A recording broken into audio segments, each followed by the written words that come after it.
think we're ready. So on the top table we have Kenny James, King Kenny. We have NONITO DONAIRE, the new WBA Unified World Champion. And from Formosa, the Chief Officer, KALLE SAUERLAND. I'd like to give the word to you now, Kalle, for your words on tonight's event.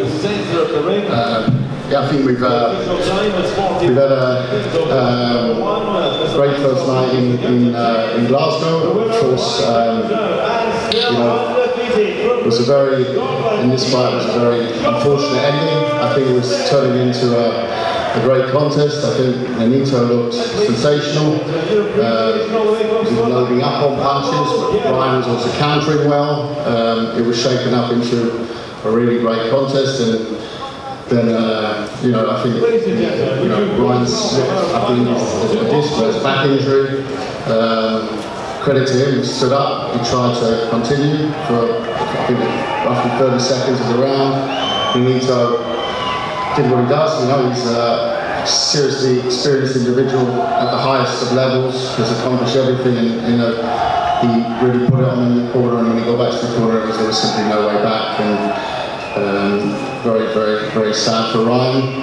But you know, this is a tough sport, and NONITO's been on and you've seen the toughs, he's doing the ups and the downs, and tonight's his up, and you know, now he's in a sensational semi-final against Tete. NONITO DONAIRE, the Filipino flash is very much back, and the roll of the dice, and that's what happens in this great sport. And I feel obviously very sorry for Ryan and for Adam and for the whole team. And now we have to look forward to the semi-final, which is for me a very spectacular one with obviously a unification bout, but also a place in the final at stake. NONITO, how are you feeling right now? I feel great. I feel amazing. You know, I'm grateful that I was able to test the weight. You know, I know Ryan was a tough guy coming in there, but we felt very comfortable going in there now, especially after the couple of rounds. You just see the adjustment that I was coming in, and I think that it showed what I'm capable of in this weight class. Not only that I have the power, but now I'm a lot lighter. You'll see the Filipino flash more often. And how do you feel about winning this way? This is, you know, against Ryan, and I know it didn't come out the way we would want it to, but the victory is a victory, and we're so grateful for this opportunity. WBSS just been amazing. You know, I'm excited. Tete's next. Thanks. And how do you see the matchup with Solani Tete? You know, we're going to go back to the drawing board, see what we made a mistake on tonight, what we can improve on tonight, and what we can come to create against Tete. I know Tete is a very formidable guy. He's tall, he's fast, he's slick, you know, but as you know, I'm a fighter that can fight in any kind of style, whatever that suits the fight for my victory. You've done everything in boxing. How does it feel to be able to compete still at this level and still collecting belts? It's always great. You know, one thing that's very exciting is because the WBSS, this tournament, it makes me 20 years younger. You know, because I'm coming in with these guys, and BURNETT is 26 years old. You know, they're fast, they're strong. It's something to look forward to. I have to be in the best of me. And, you know, with my coach, Kenny, we're just gonna make it happen. We're just gonna keep going. But the most exciting thing is you guys got amazing fighters, all the belts. We're making it happen to where my goal is, which is becoming the undisputed champion of the world, and we're getting closer and closer. Thanks, NONITO. Thank you. Just a second, Kenny James, King Kenny. This is your world champion number 27. You must be very proud right now. Very, very proud. I mean, very proud. He listens well, and you know, it's like I haven't been on the big picture in a while, but this is an opportunity that is welcoming. You know, we were supposed to get gotten together some years ago, but I got a little sick, and but now I'm well again. He's well again. We're gonna be able to kick ass. Thanks, Kenny. And now let's open the floor. I know there will be a lot of questions. Go ahead. You touched upon it there, in Belfast in April, the fight card traveller featherweight, coming back to the bantamweight. Is it your national home now? Well, right now, you know, I've always fought the bigger guys. I've always fought in the bigger division because that's just what I always seek, is to challenge myself. You know, and after the Frampton fight, I realized that, you know what, it's time to go back to where I belong. And you saw today how powerful and how fast I can be.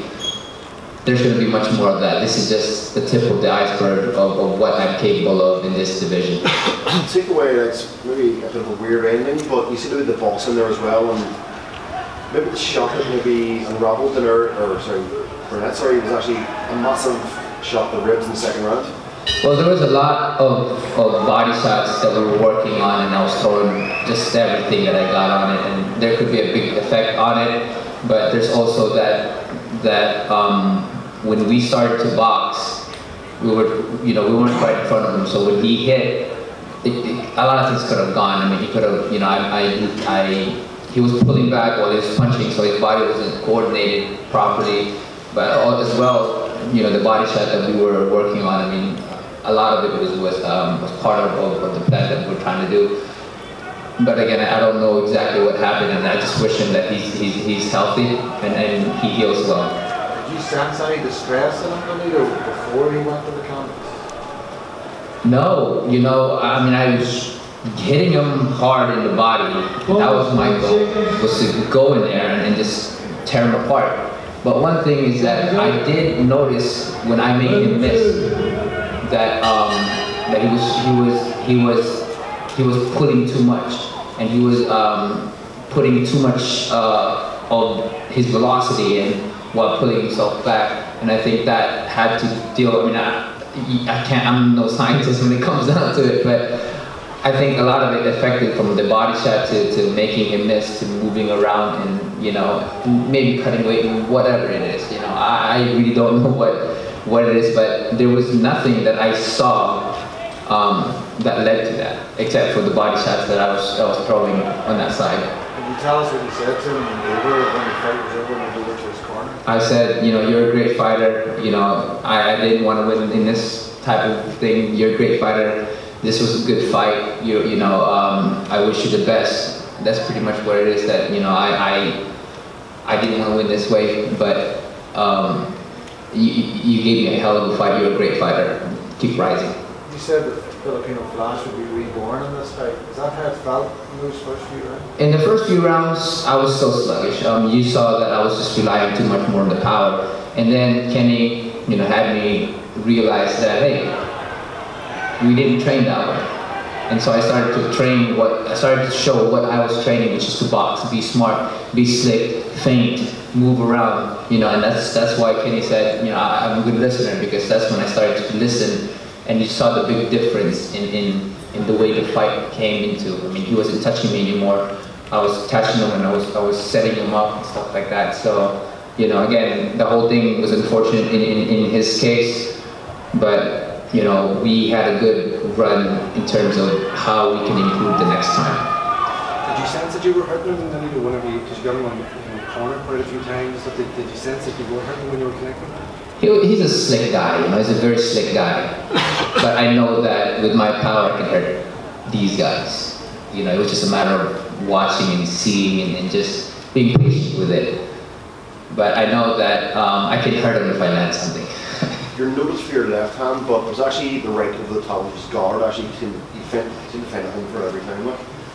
That's something that we work on, you know, something that we have an arsenal to. I'm not just a left hook guy. Yeah. You know, all my punches are gonna be very, you know, tremendous and painful and dangerous. So whatever punches that comes out of me, they know they're gonna feel it. And then, you know, Burnett is a slick guy. He was a slick guy, but, you know, I did land something good, and I know he felt that. You've experienced a lot in your career, Nonito. Have you ever experienced an ending like that, though? No, no. You know, I respect Burnett for being a champion and for the things that he did. But that was something out of the ordinary. But I think a lot of it was set up in ways, you know, to break them down. You know, that's what me and Kenny did, is just to strategize to break them down, and then at the same time to box whatever works best for him. You know. Correct me if I'm wrong. 2011 was the last time you were BURNETT champion. Before this tonight. How does this rank with all your achievements for your career? What's good this one? This is, you know, this is one of those achievements that that I'm very grateful for, you know, and I'm just very, very happy at this moment. But most of all, I'm happy to see where I can be in this division in terms of my ability is coming up. You said the last time at Belfast for the Fratton fight, the whole plan was actually to unify the division to be the main guy. So the plan still remains. So yeah. You actually want to unify this division, and you want to be well, that's the goal. You know, that's my goal here. Again, I have the best guys in this division. Mainly, it's to be undisputed.